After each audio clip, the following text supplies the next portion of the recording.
There are betrayals that come from strangers. Those hurt but they heal.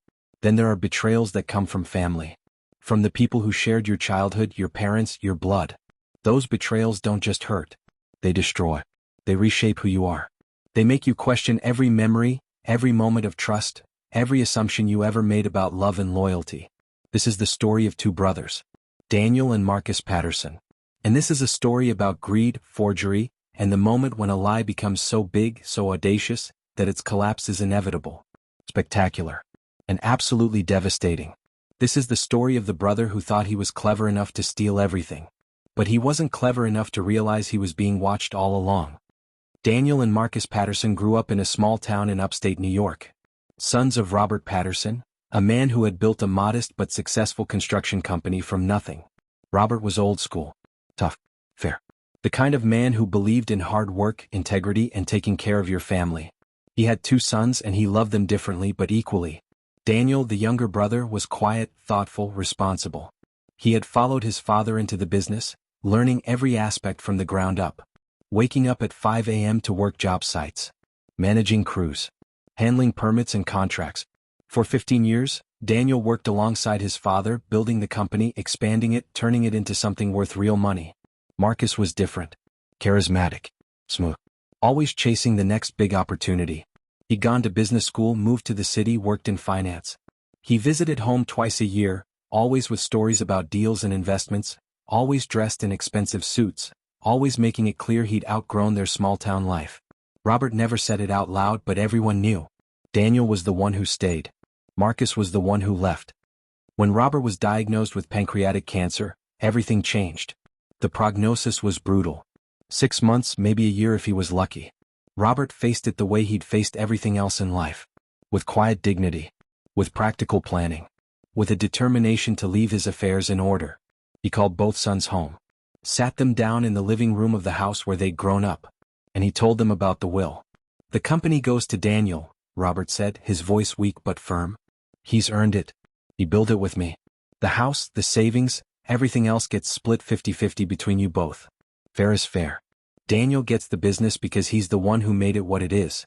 Marcus, you've got your own life, your own success. This is right. Marcus smiled. Nodded. Said all the right things. Of course, Dad. That's fair. Daniel deserves it. But Daniel saw something flicker in his brother's eyes. Something dark. Something hungry. And in that moment, Daniel felt a chill he couldn't explain. Robert died 3 months later. Peacefully at home with both sons at his bedside. The funeral was well attended. Robert had been respected in the community. A good man. A fair employer. Someone people looked up to. After the service, after the casseroles and condolences, after the relatives went home, the brothers met with their father's attorney, Martin Reeves. A man who'd known Robert for 30 years. Who'd drafted every contract, every legal document the company had ever needed. Martin was in his late 60s. Sure. Meticulous. The kind of lawyer who missed nothing. He invited both brothers to his office for the reading of the will. Gentlemen, Martin began, pulling out a thick envelope. Your father was very clear about his wishes. Very thorough. As you know. Actually, Marcus interrupted, reaching into his briefcase. There's been a change. He pulled out a document. Official looking. Notarized. Dad updated his will 2 weeks before he died. This is the current version. He wanted things split differently. Daniel's stomach dropped. Martin's expression didn't change, but his eyes sharpened with interest.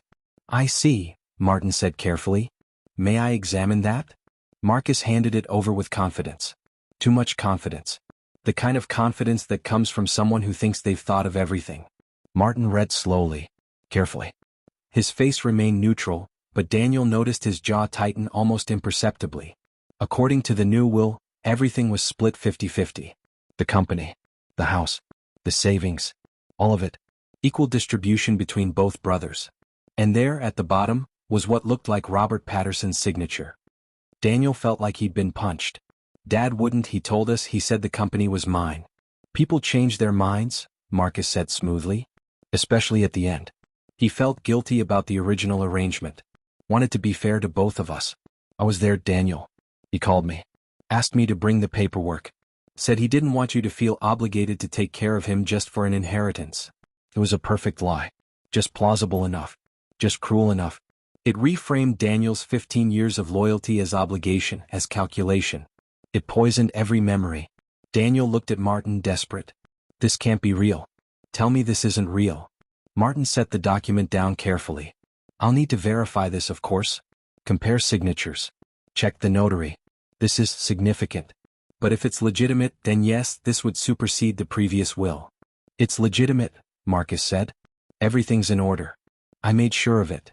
And there it was. The mistake. The tiny crack in the facade. Martin's eyes flickered. Just for a moment. But Daniel saw it. I made sure of it. Not, Dad made sure of it. Not, we made sure of it. I made sure of it. I'll need a few weeks to verify everything, Martin said, his voice neutral. The estate will remain frozen until then. Neither of you should make any decisions or access any accounts. Understood. Both brothers nodded. Marcus looked satisfied. Victorious. Daniel looked devastated. Betrayed. They left the office separately. Marcus back to his hotel, already mentally spending his newfound fortune. Daniel to his truck, sitting in the parking lot for 20 minutes, trying to process what had just happened. But neither of them saw Martin Reeves pull out his phone the moment they left. Neither of them knew about the call he made. The arrangements he set in motion. The plan that was already forming. Because Martin Reeves had seen a lot in 40 years of practicing law. He'd seen family greed, document fraud, forged signatures. And he'd learned long ago that the best way to catch a liar isn't to confront them immediately. It's to let them think they've won. Let them get comfortable. Let them make mistakes. And then reveal everything in a way they can never escape from.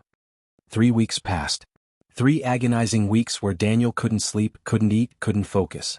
He ran the company on autopilot, going through the motions while his mind spun with betrayal and loss.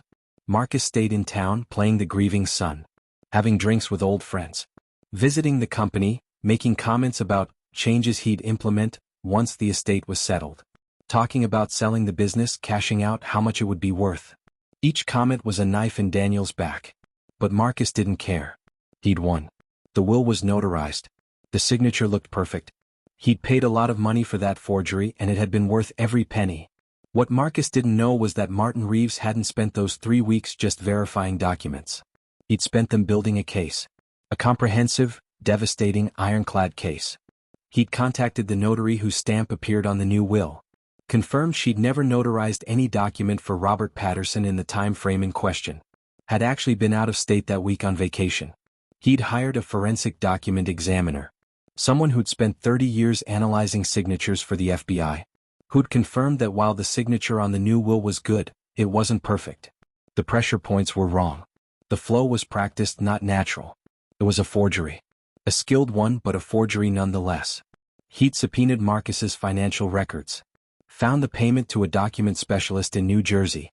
$25,000. Paid 2 weeks before Robert's death.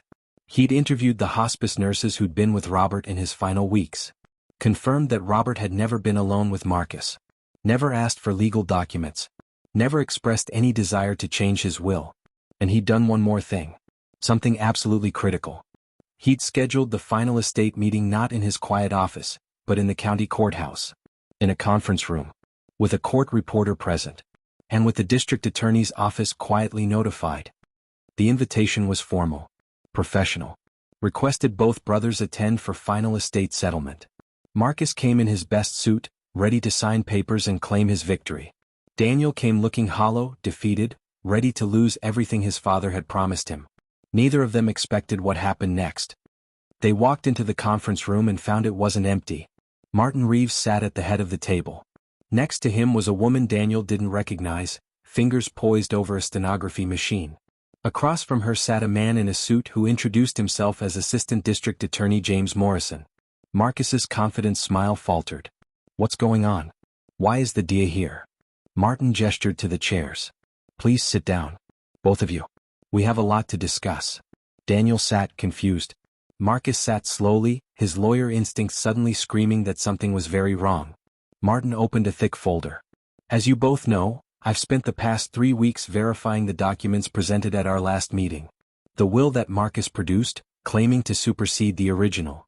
I've been very thorough. And I've made some interesting discoveries. He pulled out the first document. Slid it across the table. This is a statement from Susan Chin, the notary whose stamp appears on your document, Marcus. She confirms she never notarized any document for Robert Patterson during the time period in question. In fact, she was in Hawaii with her family. I have her travel receipts, her plane tickets, time-stamped photos from the beach. Marcus's face remained calm, but Daniel saw his jaw tighten. There must be some mistake. Maybe it was a different notary. There's no mistake, Martin continued, his voice steady, clinical. The notary stamp on your will is a forgery. A federal crime, by the way. He slid another document across the table. This is a report from Dr. Elizabeth Hart, a forensic document examiner with 30 years of experience, including 15 years with the FBI. She analyzed both the signature on the original will and the signature on your new will, Marcus. Her conclusion is unambiguous. The signature on your will is not your father's. It's a skilled forgery, but it's not his handwriting. Marcus's hands, resting on the table, had gone completely still. The kind of stillness that comes from forcing yourself not to panic. That's impossible, Marcus said, but his voice had lost its confidence.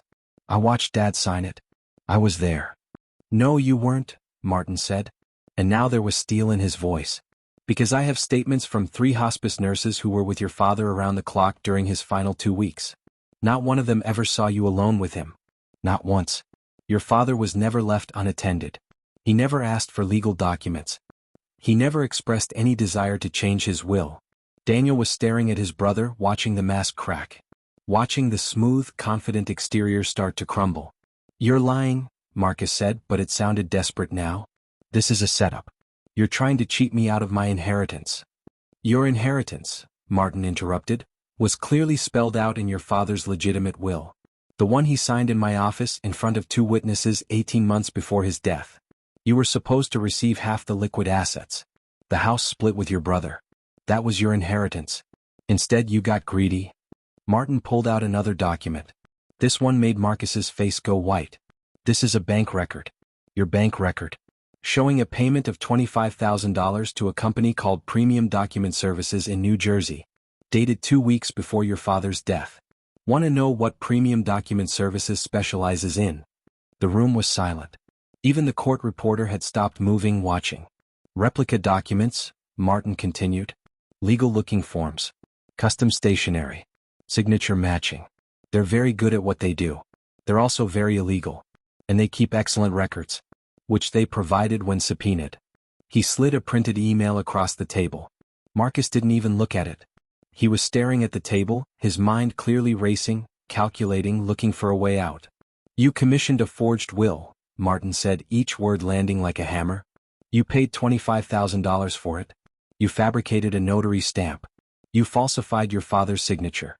And then you presented it as legitimate legal documentation, under oath, to defraud your brother of his inheritance. The assistant DA leaned forward. Mr. Patterson, you have the right to remain silent. Anything you say can and will be used against you. You also have the right to an attorney. I am an attorney. Marcus exploded, standing up so fast his chair fell backward. You can't do this. There's no proof. That document service, I used them for work, for legitimate work documents. This is circumstantial. Sit down, the DA said, his voice cold. Or we'll add resisting to the charges. Marcus sat, slowly, like a puppet with cut strings. Martin wasn't done. You're right that you're an attorney, Marcus. Which makes this even worse. You knew exactly what you were doing. You knew the laws you were breaking. Forgery. Fraud. Perjury. Theft. And you did it anyway because you were so arrogant, so certain you were smarter than everyone else, that you thought you'd get away with it. He pulled out one final document. A photograph. Grainy but clear enough.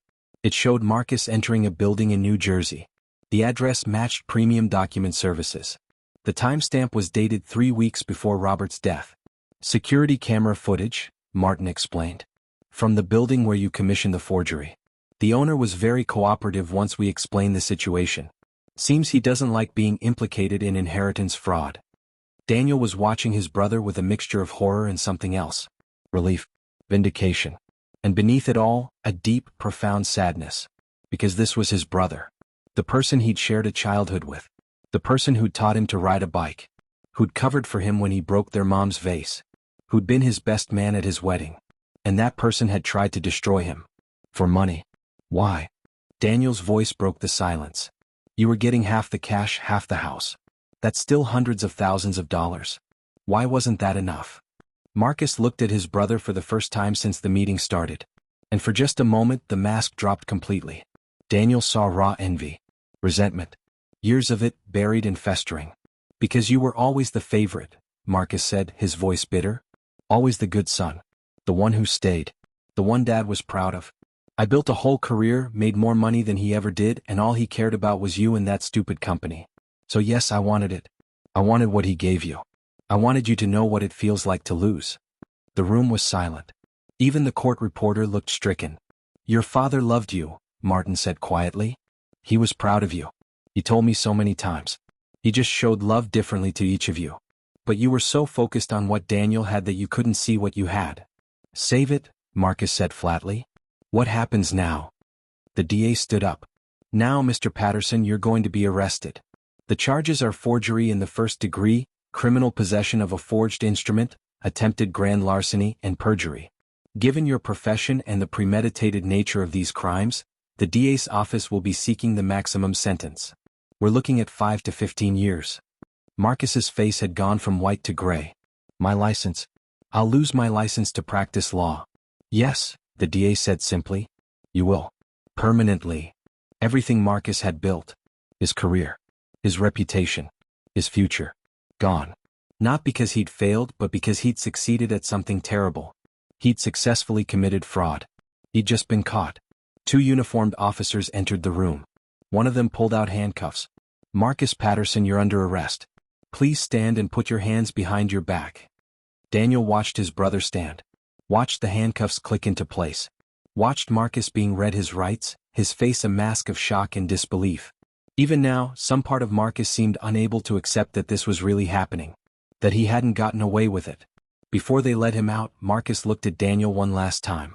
You're really going to let them do this? I'm your brother. Daniel met his eyes. You stopped being my brother the moment you forged Dad's signature. The moment you decided your greed was worth more than our family. Then his memory.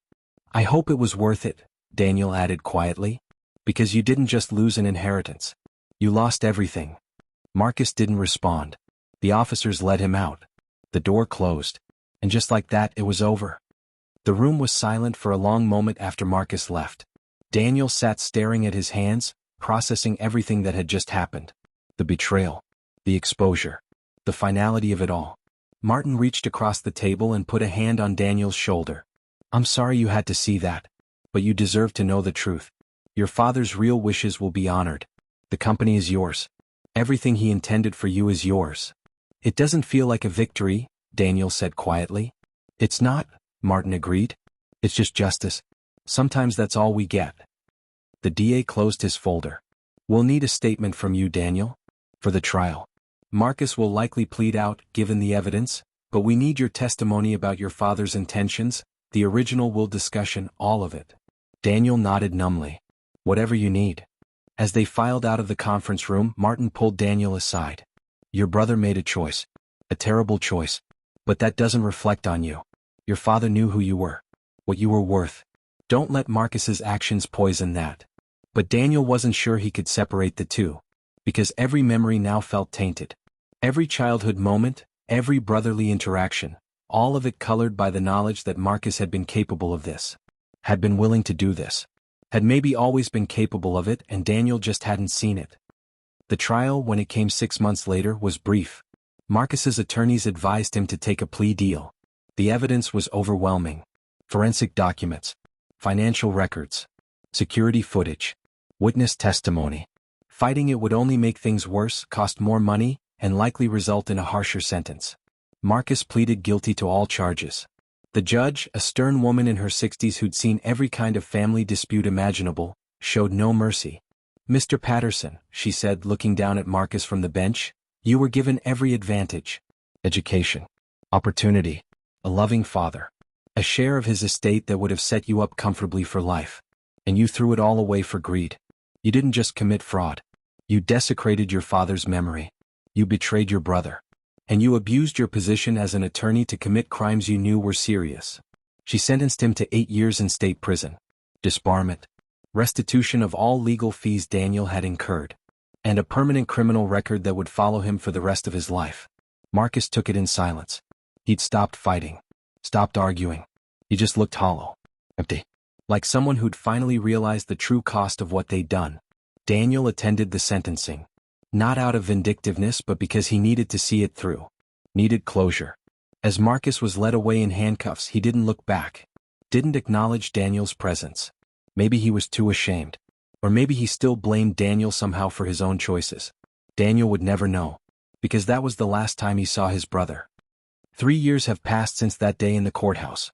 Daniel runs the company now. It's grown. Thrived. He hired good people. Expanded into new markets. Did everything his father had hoped he would do.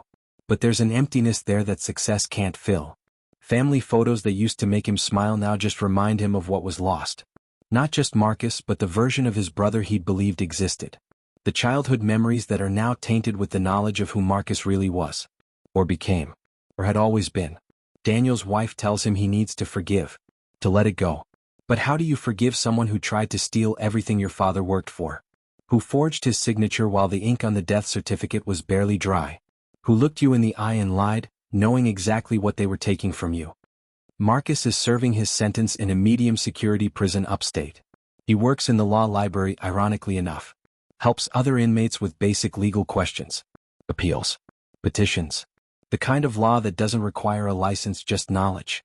He writes letters sometimes. To Daniel. They go unanswered. Not because Daniel hates him, but because Daniel doesn't know what to say. What is there to say to someone who destroyed your family for money they didn't even need? In one letter Marcus wrote, "I think about that day in Dad's living room all the time. When he said the company was yours. I smiled and said it was fair. And I meant it in that moment. But something happened after he died. Something in me broke, or maybe it was always broken. I kept thinking about how you got the thing that mattered. The legacy. The thing that would last. And I got cash. Money that would run out. It made me feel disposable. Like Dad's backup plan. And I couldn't stand it." Daniel read that letter 3 times. Then put it in a drawer with all the others. Unfinished business. Unresolved pain. The kind of wound that scars over but never quite heals.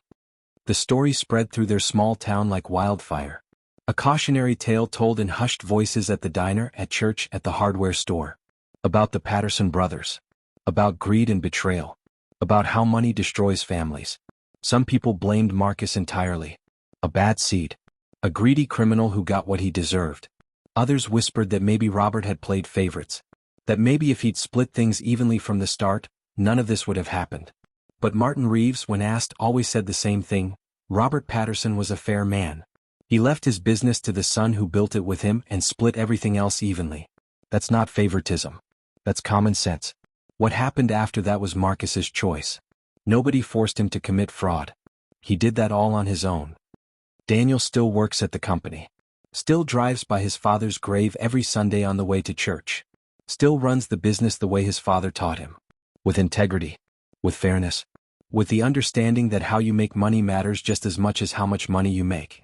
He's removed all photos of Marcus from his office.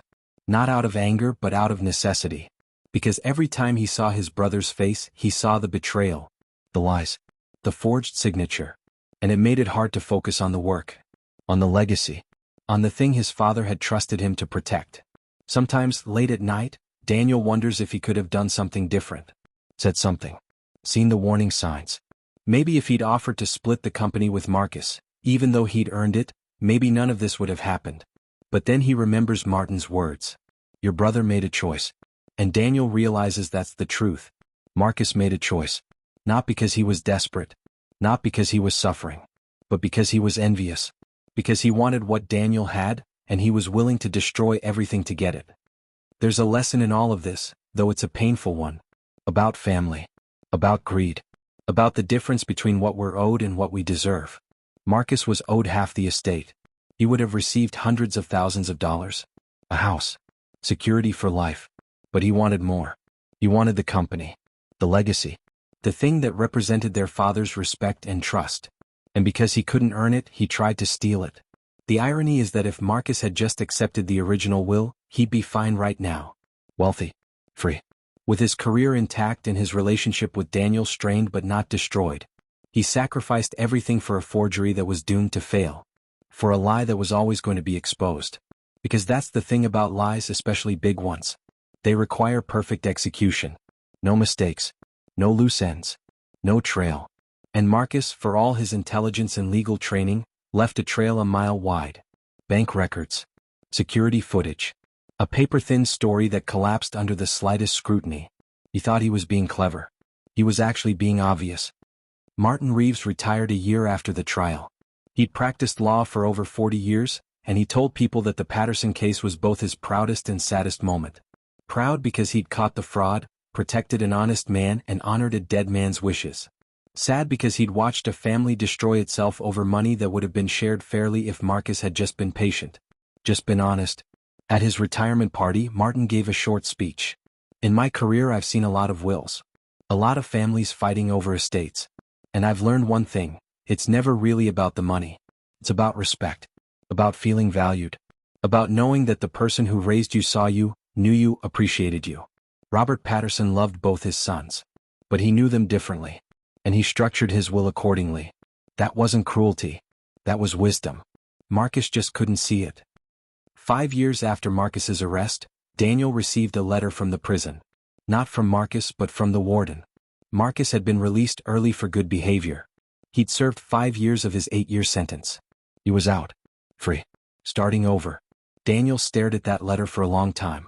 Part of him wanted to reach out. To see if time had changed things. If Marcus was different now. If there was any way to rebuild what had been destroyed. But he didn't. Because some betrayals are too fundamental. Too deep. They don't just damage the relationship. They reveal something that was always there, just hidden. Marcus hadn't become a person who would forge a will. He'd always been that person. Daniel just hadn't known it. Marcus moved to another state. Changed careers. Works as a paralegal now since he can never practice law again. He's rebuilding his life slowly, quietly, under the weight of a criminal record and a reputation he can never escape. He doesn't contact Daniel. Maybe he knows it's pointless. Maybe he's too ashamed. Or maybe, even now, he still resents his brother for getting what he wanted. For being the favorite. For inheriting the legacy. The company continues to grow. Daniel expanded into 3 new states. Hired over 50 employees. Built something his father would be proud of. Something that will last long after he's gone. A legacy worth protecting. And every time he signs a contract, every time he puts his signature on a legal document, Daniel thinks about his brother. About the forged will. About the choice Marcus made. And he's grateful. Not for the betrayal but for the lesson. That character matters more than cleverness. That integrity matters more than opportunity. That the things worth having are the things worth earning honestly. This is the story of the brother who stole the inheritance but signed his own end. A reminder that fraud might work in the short term but the truth always comes out. The evidence always surfaces. The lies always collapse. Marcus Patterson tried to steal his father's legacy. Instead he destroyed his own. He lost his career, his freedom, his family, and his future. All for money he would have received anyway if he'd just been patient. Just been honest. The truth is, greed doesn't just make us do terrible things. It makes us do stupid things. It makes us believe we're smarter than we are. That we've thought of everything. That we'll get away with it. But someone is always watching. Someone always notices. And when the truth comes out, and it always does, the consequences are far worse than whatever we were trying to avoid in the first place. Robert Patterson left his son Daniel a company. But he left both his sons something more important. A lesson. About integrity. About fairness. About the difference between what you're given and what you earn. Daniel learned that lesson. Marcus refused to. And that choice, more than any will, determine their futures. Thank you for watching. If this story affected you, leave a comment below. Have you ever been betrayed by family? Have you seen greed destroy relationships? Share your thoughts. And remember, the shortcuts we take to get what we want often lead us to lose everything we have. Choose honesty. Choose integrity.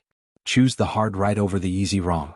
Because in the end, your reputation, your freedom, and your family are worth more than any inheritance ever could be.